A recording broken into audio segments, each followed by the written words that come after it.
Amin, amin, amin. Silakan duduk, Bapak Ibu yang terkasih. Shalom. Bagaimana kabarnya hari ini? Luar biasa, karena kita punya Tuhan yang luar biasa. Selamat Paskah, dan kita mau sama-sama belajar hari ini untuk mengerti rencana dan kehendak Tuhan. Mari buka bersama 1 Korintus pasal yang ke-15 ayat yang ke-14. 1 Korintus 15 ayat 14. Firman Tuhan berkata demikian, saudara. Tetapi andai kata Kristus tidak dibangkitkan, maka sia-sialah pemberitaan kami dan sia-sialah juga kepercayaan kamu. Saudara, kita itu mempercayai, meyakini sebuah agama atau keyakinan, itu tentunya karena ada pengharapan di dalamnya. Buat apa kita punya agama kalau kita sendiri nggak meyakini? Buat apa kita punya kepercayaan tapi nggak ada jaminan pasti? Dan hanya moga-moga, saya pun gak mau, saudara. Namanya disebut keyakinan itu karena kita yakin, ya. Sama kayak orang mau pilih jodoh kan. Kalau yakin, ya sudah melangkah. Kalau ada orang datang, Bu Debi doain Bu saya ini sudah tunangan. Yang pertama saya tanya, kamu yakin? Biasa ada yang bilang, ya gimana ya Bu ya. Kalau kayak gitu penting kamu bergumul dulu. Itu artinya kamu belum yakin. Ya, sesuatu yang kita belum yakin, ya jangan kamu maksa, ya. Demikian juga dengan kepercayaan. Saudara, kenapa kita memiliki sebuah keyakinan? Itu adalah sebuah kepercayaan yang menyangkut bukan hanya hidup sekarang ini, tetapi sampai kepada yang akan datang. Rasul Paulus berkata, seandainya Kristus tidak dibangkitkan, maka sia-sialah iman percaya kita kepada Dia. Jadi saya mau tanya, semua saudara yakin Yesus bangkit? Kalau nggak yakin pulang saja. Ya, saya percaya kita semua yakin, makanya kita ada di tempat ini. Saudara, ayat yang ke-19 kita lompat, di sana dikatakan begini. Jikalau kita hanya dalam hidup ini saja menaruh pengharapan pada Kristus, maka kita adalah orang-orang yang paling malang, ya, dari segala manusia. Kalau kita hanya di dalam hidup ini saja menaruh pengharapan kepada Kristus cuma sampai di dunia ini saja, maka kita ini adalah orang yang paling malang dari semua orang. Lebih baik kita tidak percaya sama sekali, tidak mengenal, daripada kita mengenal tapi kita nggak taruh pengharapan kita sampai pada kekekalan. Artinya apa, Bapak Ibu? Kita yang percaya kepada Yesus, kita bersyukur. Kita tahu Yesus dibangkitkan, makanya kita nggak perlu takut. Sekalipun kita mati, kita percaya ada kehidupan setelah kematian. Jangan hanya menaruh iman, percaya pengharapan kita hanya sampai di dunia ini saja. Karena kehidupan yang sesungguhnya itu justru setelah kita mati. Saudara percaya nggak kalau saudara mati masuk surga? Jangan GR dulu. Ya, jangan GR dulu. Yesus sudah memberi jalan kita, tapi kita juga harus memelihara iman. Tapi Yesus sudah beri kepastian. Yang bisa menggagalkan itu bukan dari pihak Tuhan, tapi dari pihak kita. Ketika kita menyia-nyiakan kasih karunia. Saudara, kasih karunia ini mahal sekali harganya. Yesus adalah Anak Allah, Dia adalah Allah sendiri yang turun ke dalam dunia menjadi manusia untuk menebus saudara dan saya.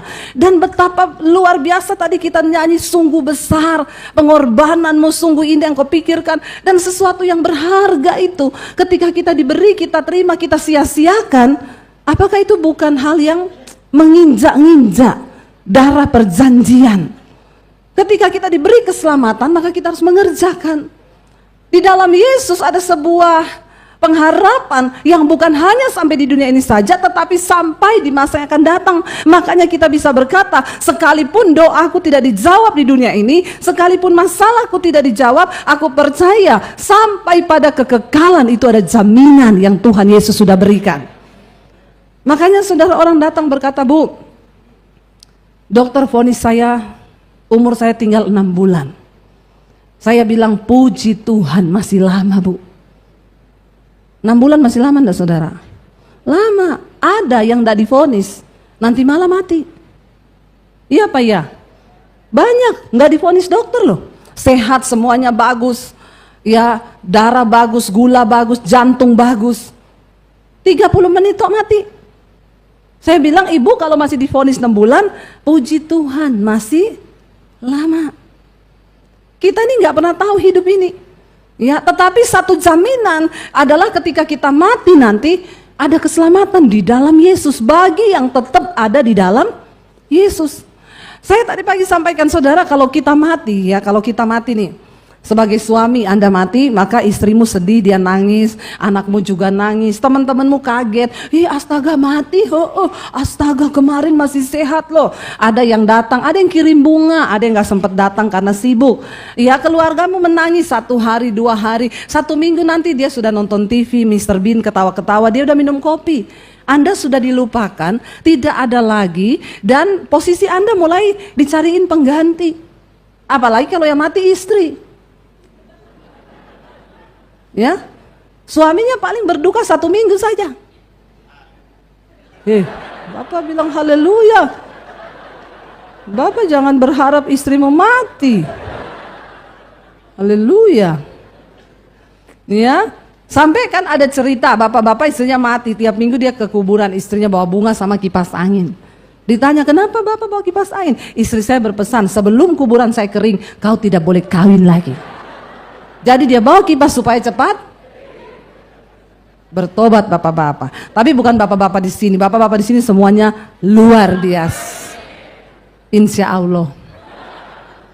Ya, ketika kita mati Alkitab berkata, bahkan orang yang ada hidup lagi sudah tidak mengenang. Kenakan akan kita akan terhapus. Karena itu selama engkau hidup, seriuslah akan kematianmu. Jangan engkau cuma serius tentang apa yang ada di dunia ini saja.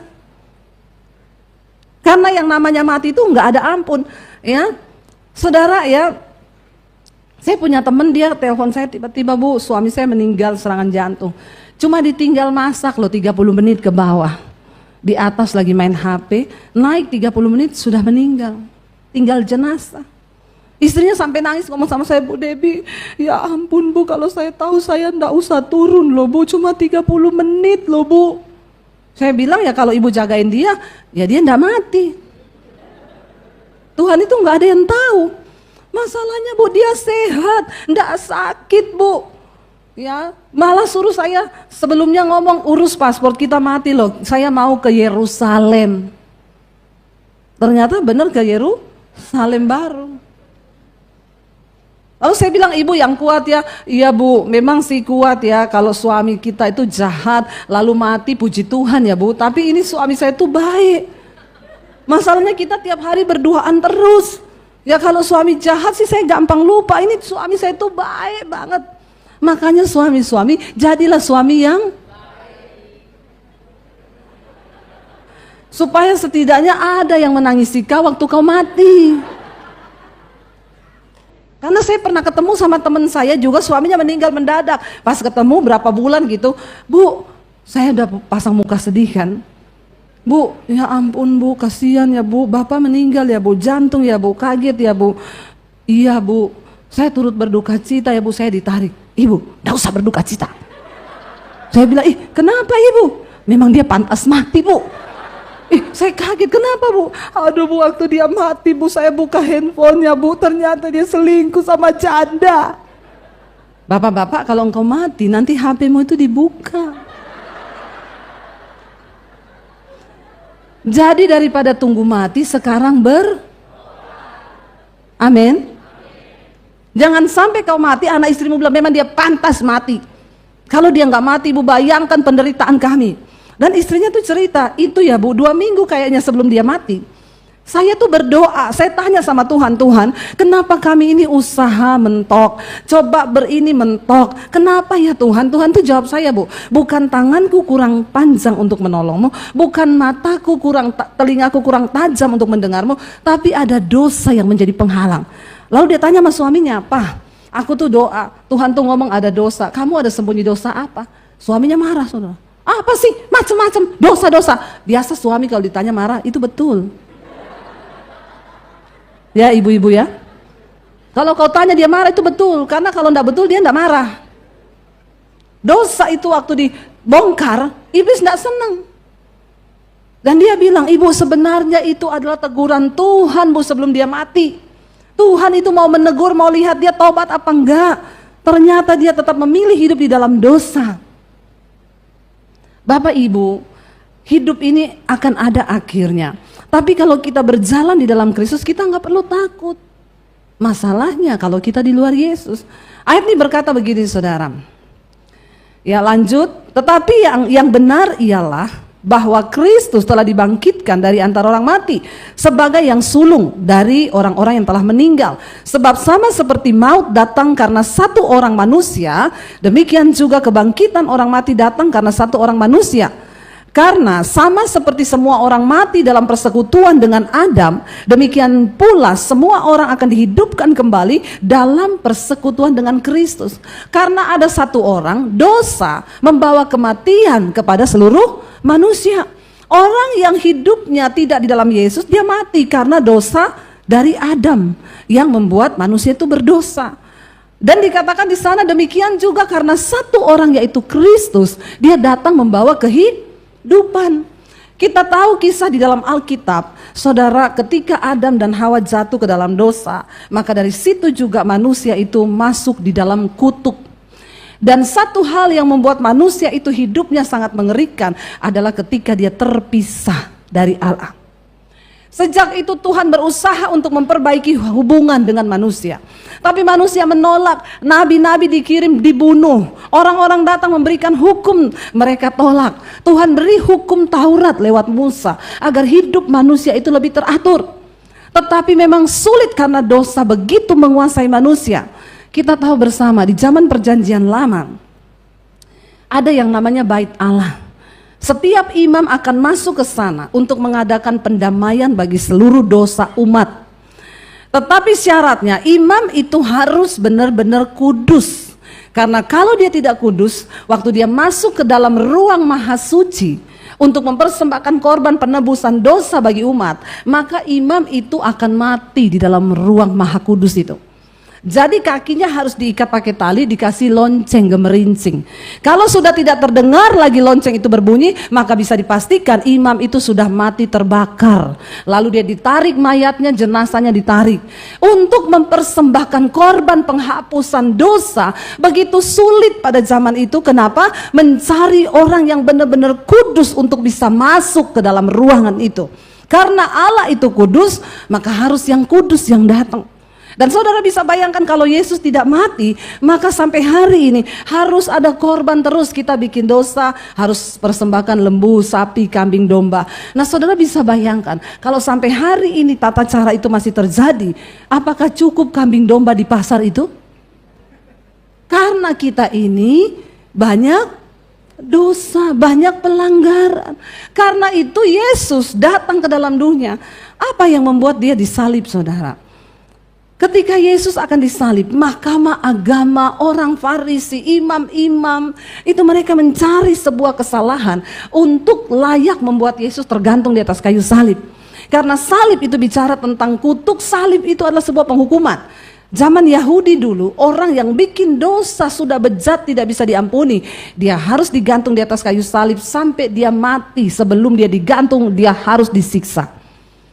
Jadi bagi kita lambang salib itu adalah lambang yang berharga. Kita dengan salib ini mengingat akan pengorbanan Kristus. Tapi orang Yahudi tidak mau lihat gambar lambang salib.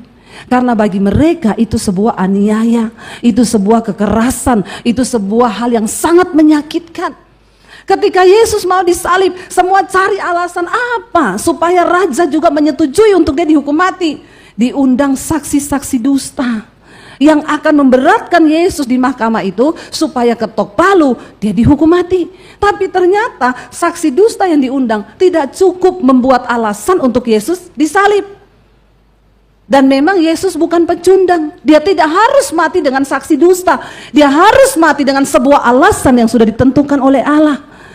Lalu ada orang yang tampil dan berkata, bukankah dia yang berkata, aku akan merobohkan bait Allah dalam waktu 3 hari, aku akan membangunnya kembali.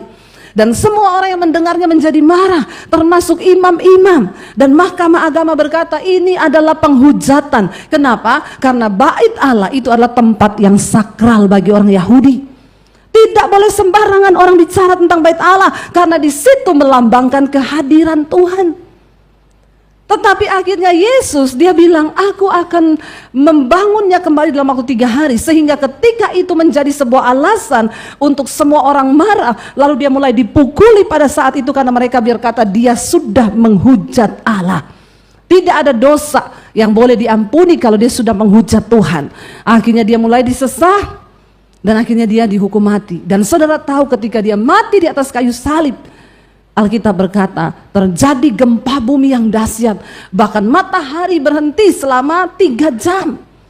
Ketika Yesus mati, firman Tuhan berkata tabir di bait Allah itu terbelah menjadi 2. Yang memisahkan antara ruang Maha Kudus dengan ruang luar, pelataran tempat orang bisa masuk untuk datang mendekat kepada Tuhan. Yesus membuktikan itu. Dia mati, tabir itu terbelah. Karena itu apa maknanya bagi kita orang Kristen? Engkau bisa datang sendiri kepada Tuhan. Nggak usah titip doa, nggak usah minta didoakan. Ya saya heran kalau ketemu Bu Debi, doain dong. Saya bilang mau didoain apa lagi ibu? Datang sendiri sama Tuhan. Masuk ke kamar, tutup pintu. Sekarang engkau punya hak istimewa untuk ketemu Tuhan sendiri. Nggak usah engkau titip doa. Kenapa? Tidak ada pendeta hebat, nggak ada psikiater hebat. Yang ada adalah imanmu yang hebat dengan Tuhanmu yang hebat, yang sanggup untuk menjawab semua pergumulanmu. Ya saya berulang-ulang kali ngomong, ya saya tidak akan berdoa kalau saudara datang, Bu doakan dong, doakan dong. No, waktunya sekarang kita menjadi dewasa. Buat apa Yesus mati kalau engkau cuma titip-titip doa? Doa yang dijawab oleh Tuhan adalah doa yang lahir dari hati yang hancur. Ayo kita punya pemahaman yang benar. Yesus sudah selesaikan semuanya. Engkau punya hak istimewa untuk datang kepada Dia. Dan di sini dikatakan, karena sama seperti semua orang mati dalam persekutuan dengan Adam, demikian juga semua orang akan dihidupkan. Ini bicara tentang kematian rohani ya. Waktu orang jatuh dalam dosa, Tuhan berkata, Adam, pada waktu engkau makan pohon itu, maka engkau akan mati. Dia bukan mati secara fisik, tapi imannya mati, rohaninya mati karena dia terpisah dari Tuhan. Nah Yesus perlu datang untuk menghidupkan kembali manusia roh kita ini loh saudara. Makanya dikatakan di sana, ya kita percaya. Yuk sekarang kita mau belajar apa sih makna dari kematian Kristus bagi kita. Baca Roma pasal yang ke-6 ayat 5 sampai dengan ayat yang ke-14. Ayat 5 berkata begini, 1, 2, 3. Sebab jika kita telah menjadi satu dengan apa yang sama dengan kematiannya, kita juga akan menjadi satu dengan apa yang sama dengan kebangkitannya. Manusia lama kita harus mati, daging harus disalibkan. Ketika kita dibaptis mengaku percaya kepada Yesus, kita dikuburkan. Manusia lama kita sudah dikuburkan, disalibkan, dan kita akan hidup dalam hidup yang baru. Ayat yang berikutnya berkata begini, baca bersama. Karena apa? Kita tahu bahwa manusia lama kita telah turut disalibkan supaya tubuh dosa kita hilang kuasanya, agar jangan kita menghambakan diri lagi kepada dosa. Jadi yang namanya dalam tubuh kita ini ada yang namanya tubuh dosa, manusia daging. Karena itu Alkitab berkata keinginan daging itu percabulan, kenajisan, hawa nafsu, nafsu jahat, iri hati, perseteruan, perpecahan, roh pemecah, itu semua ada dalam daging. Dan saya mau tanya saudara, waktu kita kenal Yesus, kita dibaptis bertobat, ini daging ini masih bisa hidup enggak? Masih, karena kita bawa terus ini. Rasul Paulus bilang, aku benci kepada tubuh celakaku ini. Karena selama aku diam dalam tubuhku ini, aku itu jauh dari Tuhan. Artinya apa? Tubuh ini bisa membuat kita jauh dari Tuhan, bisa membuat kita kehilangan keselamatan. Dikatakan di sana, kita harus dibangkitkan bersama dengan Kristus supaya apa? Karena kita harus tahu bahwa manusia lama kita telah turut disalibkan supaya tubuh dosa kita ini hilang kuasanya. Dan jangan lagi kita menghambakan diri lagi kepada dosa. Saudara dan saya dulu adalah hamba dosa. Saya waktu pelayanan seminar hamba-hamba Tuhan di Poso, saudara, ketemu sama satu orang jemaat Mezbah Doa. Dia bilang, Bu, saya ini jemaat Mezbah Doa, puji Tuhan Bu, sejak saya dengerin khotbah-khotbah ibu, hidup saya berubah, banyak pemahaman yang baru yang saya mengerti. Ini Bu, suami saya ini, waduh, orangnya dulu pemabok, penjudi, perokok, pokoknya semua dosa ada sama dia. Dan saya kenal suaminya itu teman nakalnya adik saya. Dulu sering main di rumah, ya pokoknya tidak bertobat lah. Terus, tapi puji Tuhan ibu lihat sekarang dia ikut seminar hamba Tuhan Bu, sudah pakai baju hitam putih, sudah bertobat. Saya bilang, wow dahsyat ya, cerita dong gimana. Jadi gini Bu, kan ibu sering ngomong tuh ya, berhenti dari rokok, putuskan rokok, minuman keras. Saya tuh berdoa buat suami saya, Tuhan jamah suamiku ini supaya dia bertobat Tuhan. Dia lepas dari rokok gini. Saya mulai berdoa, bahkan saya puasa buat suami saya. Tiba-tiba Bu, malam-malam suami saya kerasukan. Ya, jadi ibu-ibu kalau ada suamimu tuh yang nggak tobat-tobat, coba puasa. Tunggu nanti malam dia kerasukan atau tidak. Karena banyak orang itu ternyata hidupnya dikuasai iblis, walaupun dia Kristen. Kalau udah terlalu banyak dosa itu tuh, aduh, sudah bukan dia tuh, sudah setan tuh yang ambil alih. Dia kerasukan tengah malam Bu, lalu dia bilang, aduh saya tadinya mau lari Bu, karena matanya merah Bu. Saya takut, dia bilang gini, kamu jangan denger khotbah, nggak usah temenan sama hamba Tuhan, mereka itu semua bohong, mereka itu palsu. Istrinya tengking, dalam nama Yesus, aku tahu kau bukan suamiku, kau setan yang bicara. Lalu dia bilang, ambil rokok saya. Istrinya tanya, di mana? Dia tunjuk, di situ. Satu rumah isinya rokok, dia sembunyi di rak sepatu, dia sembunyi di rak TV, dia sembunyi di sini, di laci, semua rokok. Yang merokok dengerin baik-baik. Akhirnya istrinya ambil semua. Di depan suaminya, dia remet itu rokok, dia bilang, dalam nama Yesus, suamiku akan berhenti merokok. Saya berdoa, dia tengking suaminya, menggelepar, akhirnya teriak, kelepasan saudara. Ya, tapi besoknya belum bertobat juga ya. Lalu istrinya terus berdoa. Karena dia dapat satu ayat, dia berkata begini, hai istri, menangkanlah suamimu tanpa perkataan, hanya dengan perbuatan. Dia bilang, oh saya mau uji ini Tuhan. Saya nggak mau marah-marah. Dulu kalau suami saya merokok, saya bersihin meja, ada asap rokok, saya marah. Saya bilang sama suami saya, kau merokok, telan sama abu-abunya, sama puntung-puntungnya kau telan, supaya enggak kotor rumah ini. Tiap hari saya bersih. Tapi akhirnya tiap hari udah berantem, ribut gara-gara rokok. Tapi ketika istrinya dapat ayat itu, dia bilang, aku mau praktekin ini. Lalu dia berdoa saudara. Akhirnya satu kali suaminya anfal malam-malam, kayak orang kena serangan jantung. Tiba-tiba gak bisa bernapas, mau mati dia saudara. Udah kaku, ya menggelepar. Istrinya bilang, Pak, teriak kepada nama Yesus, Pak, berseru panggil nama Yesus. Dia bilang, gak bisa, mau panggil nama Yesus gak bisa loh. Padahal orang Kristen, tiap hari ibadah hari Minggu, nyanyi puji-pujian senada dengan sorga. Pede sekali nyanyi senada dengan sorga.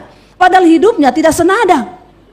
Ngeri loh saudara, nyanyinya senada dengan sorga, hidupnya senada dengan neraka. Bagaimana ceritanya? Makanya kadang setan itu ketawa lihat hidup orang Kristen. Mau engkau pintar nyanyi di gereja, mau engkau pelayanan, gak peduli. Setan gak pernah takut dengan orang Kristen yang rajin ke gereja. Dia takut waktu engkau bertobat dan melakukan firman Tuhan. Saudara, akhirnya jangan cuma tepuk tangan, lakukan pas pulang. Saudara, akhirnya dia bilang, suaminya udah mau mati, dia teriak, Pak, panggil nama Yesus, Pak, berseru, Pak, panggil nama Yesus. Suaminya bilang, tidak bisa, ayo. Dia terus berdoa, akhirnya suaminya bisa berteriak, darah Yesus, Yesus. Akhirnya dia sembuh. Dia sembuh, dari situ dia berhenti rokok, dia tidak merokok lagi, bahkan dia menyerahkan hidupnya, dan mereka sekarang sama-sama melayani Tuhan di daerah Poso Tentena di sana. Saudara, ya, itu yang dinamakan ketika engkau mengenal Yesus, engkau mengenal kuasa kebangkitannya, sehingga tubuh dosamu itu hilang kuasanya, dan engkau tidak lagi menghambakan diri kepada dosa. Amin. Saya itu kagum melihat orang-orang yang Tuhan pilih. Saya kemarin pelayanan juga hamba-hamba Tuhan di daerah Maros. Saya ketemu dengan seseorang, dia datang, dia bilang, Bu Debbie masih ingat saya enggak? Saya enggak ingat dia saudara. Terus dia memperkenalkan diri. Ini nama saya ini Bu. Oh ya ampun, kamu penyebab kerusuhan Poso loh kamu. Benar saudara, dia waktu itu mabok.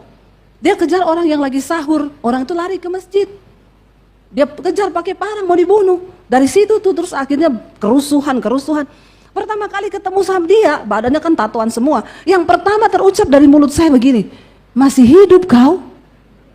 Kenapa? Karena banyak sekali orang mati waktu kerusuhan Poso gara-gara dia ini. Itulah kasih karunia Tuhan ya. Saya bilang harusnya kau mati loh, gara-gara kau itu. Dia bilang iya bu, tapi Tuhan itu baik bu. Saya di penjara 12 tahun. Sama-sama Tibo, tapi Tibo kan dihukum mati. Lah iya harusnya kau yang mati bukan Tibo. Dia bilang iya bu, Tuhan baik bu. Lalu saya tanya, terus sekarang kau masih minum, masih merokok, masih mabuk? Enggak bu, udah saya lepas semuanya. Oh saya pikir belum ada kolam renang di bawah, tak baptis ulang kamu saya rendam 20 menit. Biar kau buka mata langsung di rumah Bapa di sorga. Saya tuh nangis saudara, kenapa? Ini orang bejat, orang berdosa. Tapi Tuhan itu ya kasih karunia-Nya itu luar biasa. Tapi dia bilang, saya bilang awas kamu kembali lagi ya. Jangan kamu biarkan tubuh dosa menguasai kamu. Enggak bu, benar-benar bu. Aduh saya sudah utang nyawa saya ini sama Tuhan bu. Semua banyak yang mati karena saya. Kalau saya selamat hari ini itu karena kasih karunia. Lalu dia bilang, saya sekarang pelayanan bu. Pelayanan saya ya preman-preman itu. Saya kumpulin mereka, saya bina mereka. Untuk mereka boleh mengenal kasih karunia. Menyerahkan hidup kepada Yesus. Tubuh dosanya disalibkan. Dan mereka tidak lagi menghambakan diri kepada dosa. Itu yang benar saudara. Waktu kita terima kasih karunia, tubuh ini, dosa ini hilang kuasanya. Tapi apakah dia masih bisa hidup? Masih. Jangan engkau menghambakan diri lagi kepada dosa, kata firman Tuhan. Kita lihat ayat yang berikutnya, di sana dikatakan apa? Ya, karena kita tahu bahwa manusia lama kita itu telah turut disalibkan. Sebab siapa yang telah mati, kata firman Tuhan, ia telah bebas dari dosa. Jadi kita telah mati dengan Kristus, kita percaya bahwa kita akan hidup juga dengan dia. Cuma orang yang sudah mati bersama Kristus, mereka lah yang akan hidup bersama Kristus. Jadi kalau engkau tidak mau mati bersama Kristus dalam kedaginganmu, dosamu, engkau tidak mungkin mengalami kuasa kebangkitan itu. Engkau tidak akan melihat pengharapan setelah kematian itu. Pastikan hidup kita ini saudara berada di dalam perkenanan Tuhan. Lalu di sini dikatakan saudara, ya dikatakan karena kita tahu bahwa Kristus ya sesudah ia bangkit dari antara orang mati tidak mati lagi, maut tidak berkuasa lagi atas dia. Ada orang mati hidup itu zombie. Kalau engkau sudah mati sekali, ya sudah. Ya lalu apa sih makna dari kematian Kristus? Sebab kematiannya adalah kematian terhadap dosa. Berapa kali? 1 kali dan untuk selama-lamanya, dan kehidupannya adalah kehidupan bagi Allah. Nah ini makna dari kebangkitan dan kematian Kristus. Kita baca sama-sama ayat berikutnya, 1, 2, 3. Demikianlah hendaknya kamu memandangnya, bahwa kamu telah mati bagi dosa, tetapi kamu hidup bagi Allah dalam Kristus Yesus. Ini loh makna dari kematian dan kebangkitan. Kita sudah mati bersama Yesus, kita hidup, tapi hidupku yang aku hidupi sekarang bukan aku lagi, tapi Yesus yang ada dalam aku. Jadi kalau engkau difitnah, engkau tidak perlu marah, karena engkau berkata Yesus yang ada dalamku. Ketika ada orang merendahkan engkau nggak perlu tersinggung, karena engkau berkata bukan aku, Yesus yang hidup di dalam aku. Itu namanya kita mati bagi Kristus. Ibu-ibu, kalau ada suamimu yang berbuat jahat kepadamu, biarin aja, karena engkau bukan engkau lagi, tapi Yesus yang hidup di dalammu. Di hidup ini yang Tuhan mau dari kita tuh cuma satu. Lebih daripada engkau diberkati dalam usaha, mobilmu 4, rumahmu 10, depositmu berapa miliar, lebih dari itu semua Tuhan mau engkau bertobat dan kembali kepada kebenaran. Itu sebabnya darahnya tercurah. Karena itu Bapak Ibu, mari kita mau lebih lagi sungguh cari Tuhan, supaya ketika satu saat kita dipanggil Tuhan, kita menghadap tahta pengadilan Kristus, kita dapat membawa hidup yang dapat kita pertanggungjawabkan. Karena Alkitab berkata satu saat nanti semua kita, tidak ada satupun yang tidak, saya, saudara, para pemain musik, WL, singer, semua kita, Alkitab berkata akan berdiri di hadapan tahta pengadilan Kristus. Untuk apa? Memberikan pertanggungan jawab tentang hidupmu selama engkau di dunia ini. Tuhan telah tebus kita, jangan anggap enteng pengorbanannya. Jangan engkau pandang remeh darah yang sudah tercurah, tubuh yang tercabik akibat dosa. Mari hargai, hormati itu. Dan biarlah kita memandangnya, Tuhan, karena kami sudah mati bersama dengan Engkau. Karena itu kami harus hidup bagi Allah, bukan bagi diri kami sendiri. Mari bangkit berdiri bersama saudara.